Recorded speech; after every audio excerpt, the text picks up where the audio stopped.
Citizens, it's that time. You are officially in Alert Zone. Welcome to the Alert Zone TV. I'm the Wizard Uncle James. I would love for you to become an active citizen, and you already know what to do. If it's your first time here, welcome to the Alert Zone. If you're 18 years of age or older, practice your Second Amendment rights. It is not illegal under the Constitution. So I just wanted to do, like a little reminder and an update on dealing with law enforcement and how our Second Amendment rights are being tied to other rights that maybe we don't understand. And I wanted to do this over the weekend and I didn't get an opportunity. So I'm going to go ahead on and address it now. So, for those of you who don't know, July 1st, Florida's new permitless carry, went into effect. And, I know a lot of people are excited about that.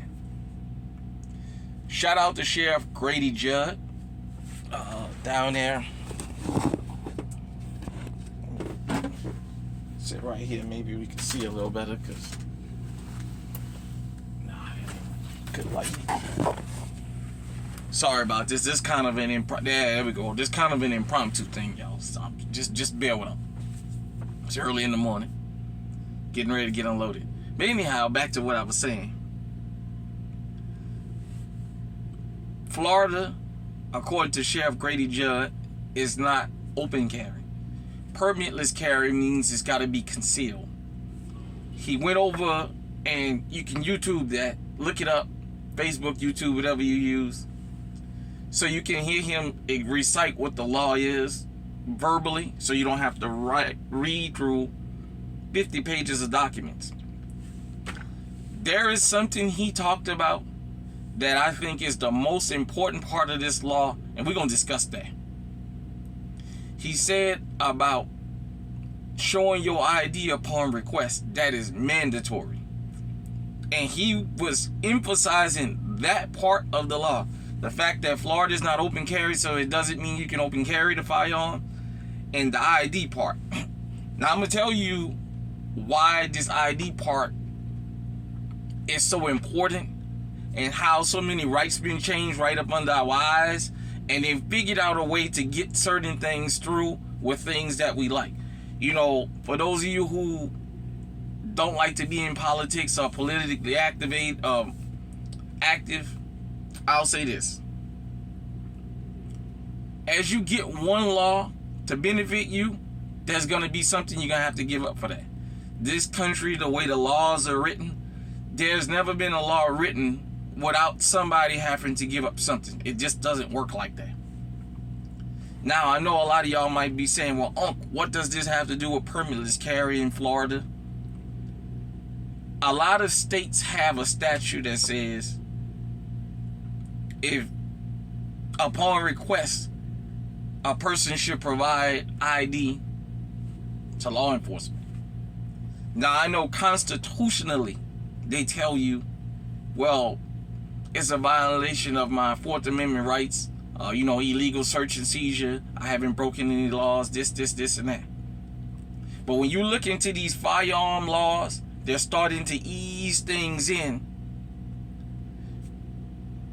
that maybe you may not agree with, or you may not like, or you may think you're protected under one law, but they found a way to circumvent that without getting rid of that law, without the backlash, if you understand what I'm saying. It's like when Roe versus Wade got overturned, a lot of people were screaming about that. There was something else that happened during that a lot of people may have not caught and don't understand now, and you can't scream about it anymore.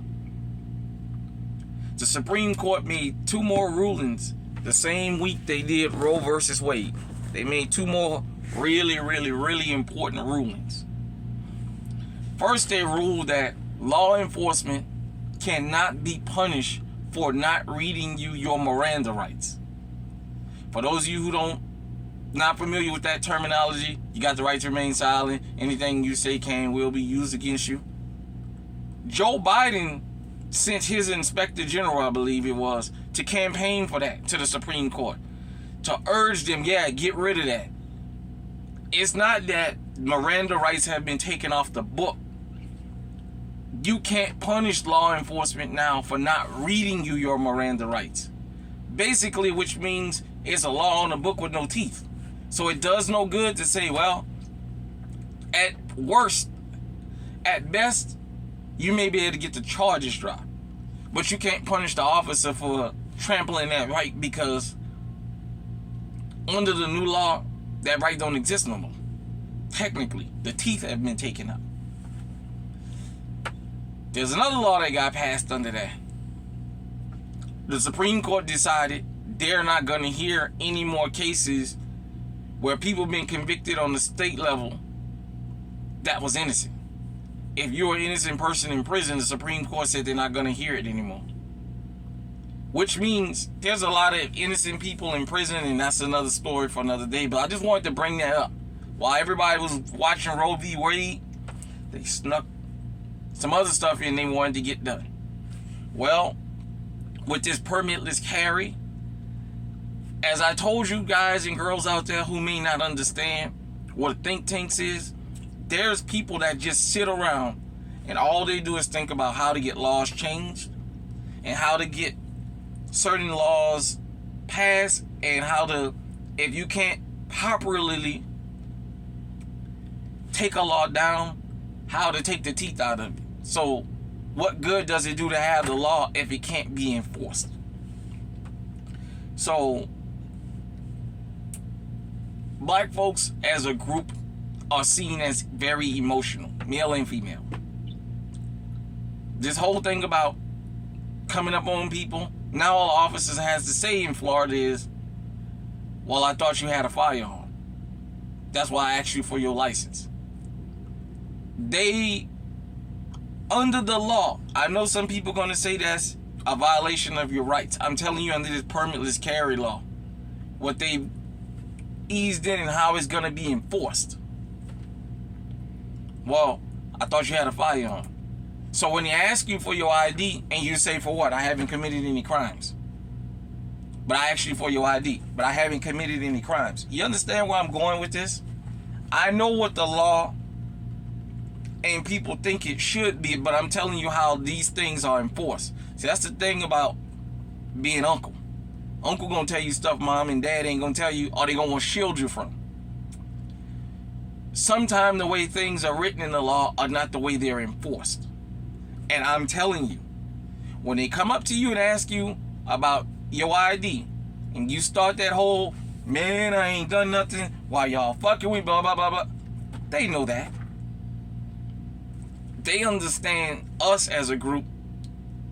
We get really agitated by that, because a lot of times we go through that for nothing. But it's been slipped in the law, and the sheriff kept pointing that part out about it being mandatory to show your ID. You see what I'm saying? Because the way a lot of these laws work is they have it's like a book, like a title and a subtitle. It's the law, and then it's the details, how the law is going to be interpreted. So that's a way of easing in. Now we can ask you for an ID at any time. You can tell me about your constitutional rights, but you're in the state of Florida. And under state law, we assume you have a firearm. So we come up to you and say, hey, let me see your ID. For what? Because you may have, I believe you have a firearm. I don't have a firearm on me. Well, they're going to ask you, can they check you? Of course, you're going to tell them no, because you ain't done nothing. Well, I need to see your ID. And it'll start from my ID, and it'll wind up to you catching a felony charge. Understand how this is going to be enforced. I understand the law may be written and it's worded different. It's going to be enforced like that. Just the mere fact, because he kept harping on the part about showing your ID. Now, when I made 17 years old in the state of Louisiana, I remember getting stopped by an officer one day. I was walking up the street minding my business, and he stopped me. And asked me where I was going. You know, they little routine they do. I got a fucking school uniform on, but you know, they doing their little routine. And he says, where's your ID? And I tell him, well, ID for what? I haven't done anything wrong. He said, you don't have to do nothing wrong. I asked you, where's your ID? And at first I refused to give it to him, and then finally, you know, after a little bit of jaw jacking, you know, I gave it to him. And when he gave me my ID back, I asked him, show me the law that says I have to give you my ID. He went and pulled it up and showed me. He said, you don't know. I could have just taken you to jail. I know what the Constitution says, and I understand somebody may come in the comment section and tell me, well, the Constitution. I'm telling you how this stuff get enforced on the street. I ain't telling you about no Constitution.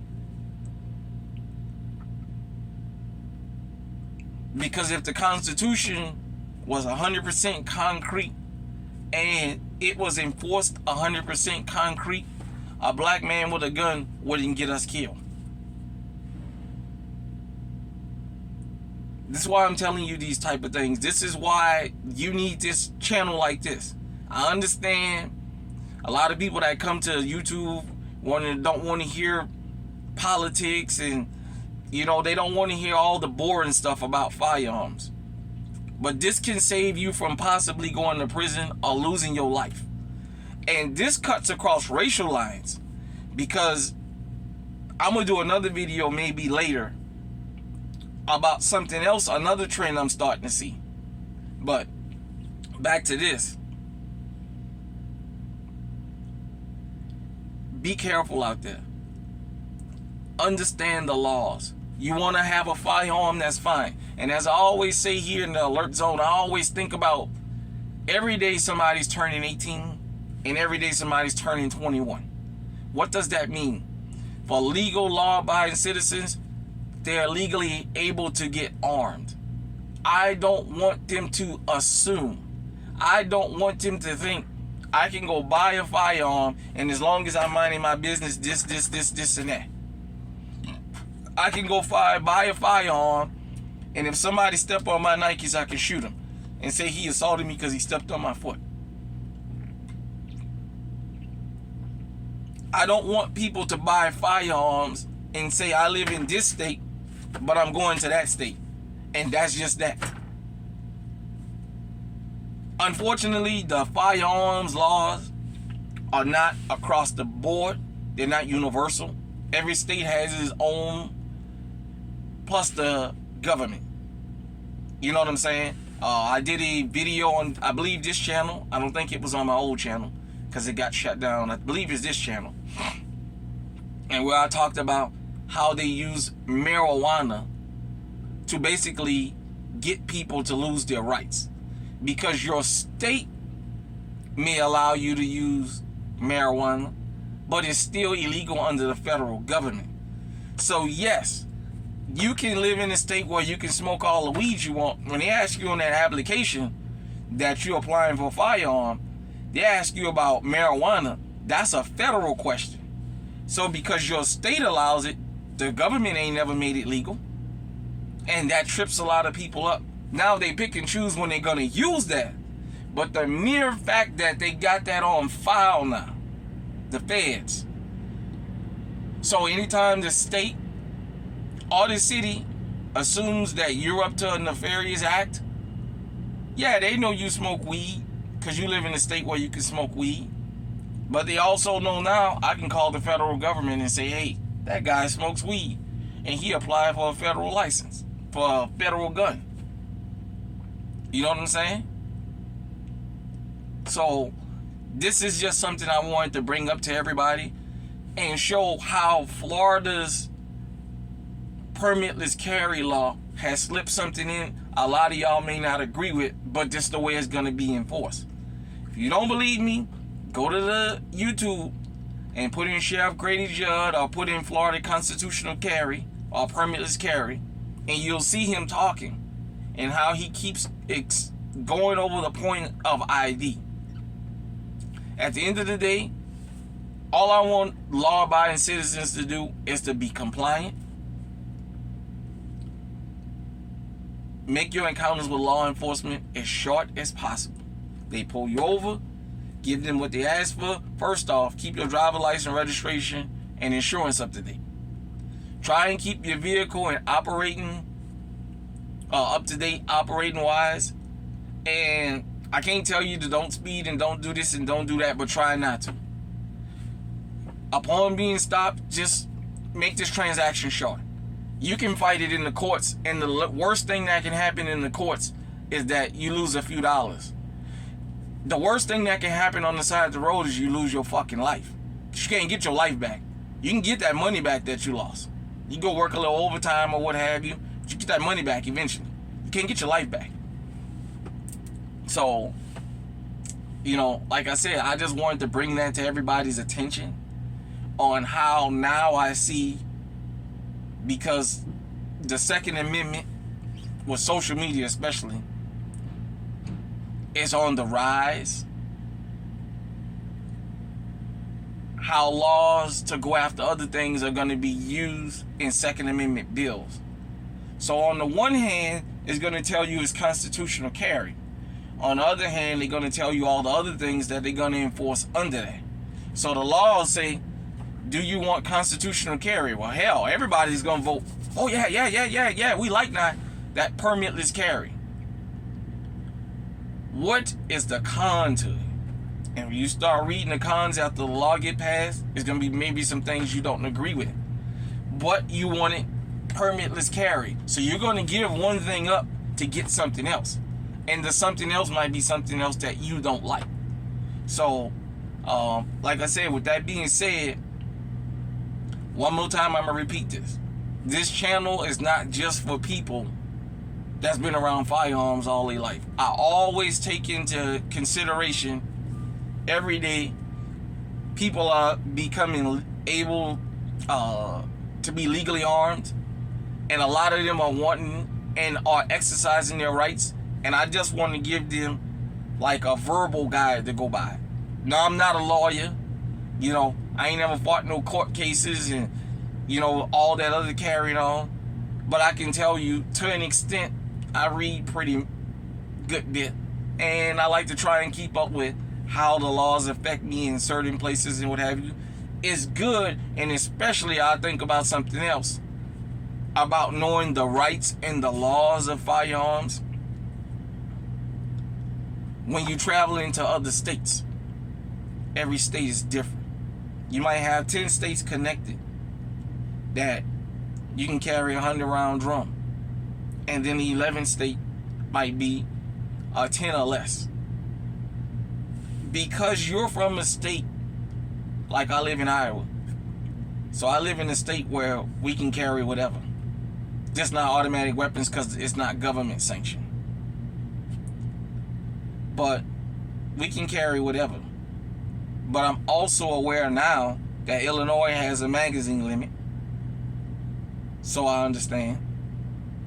But I'm also aware of places like California and New York and Connecticut and other places. They have magazine bans. So I have to adjust lawfully. Yeah, I may not like that, but at the end of the day, I know you want what the criminals have. But anything over 10 rounds, man, is an assassination attempt. They ain't coming to rob you, they coming to kill you. Their goal is to kill you. Nevertheless, I do believe that a law-abiding citizen should have the right to choose what he or she want to carry and not be restricted by the government. If I want a 5-round revolver, I should be able to choose that. If I want to carry a Glock with a 33 extender on it, I should be able to carry that. And because everything is legally bought. That's just my, opinion on that. So, with that being said, like I said, go and do your research. You can always come here or share this video with somebody that may not understand or may not want to read all that. And maybe I can point them in the right direction. You got permitless carry in Florida. It has to be concealed. And upon request, you got to give your ID. That is the part that is agitating, but it's wrote in there for a reason. There's a particular group of people that is targeted with that, and you're going to see the unfortunate fruits bear from that ID part. Because there's going to be a lot of us that's going to feel like, man, fuck that, I ain't giving you my ID, and I know my rights and all this other stuff. You don't understand. Little bit by little bit, as we're getting one right, we're giving something else up. And we're giving up things that make us feel innocent. I know it's uncomfortable, but it's the way it is. At the end of the day, I want to teach you how to survive an encounter. And an encounter, you don't fight an encounter on the side of the road when you're outgunned, number one. Number two, you can't win in court. Even if you take care of business on the side of the road, it's a 98% chance you ain't gonna win in court, no matter how right you was. Larry Davis was an anomaly. He wasn't the rule. So, that being said, hit me in the comment section and let me know what you think. If you live in Florida, hit me up and let me know what you think about that. Till next time, everybody out there, stay safe, stay armed, stay on high alert.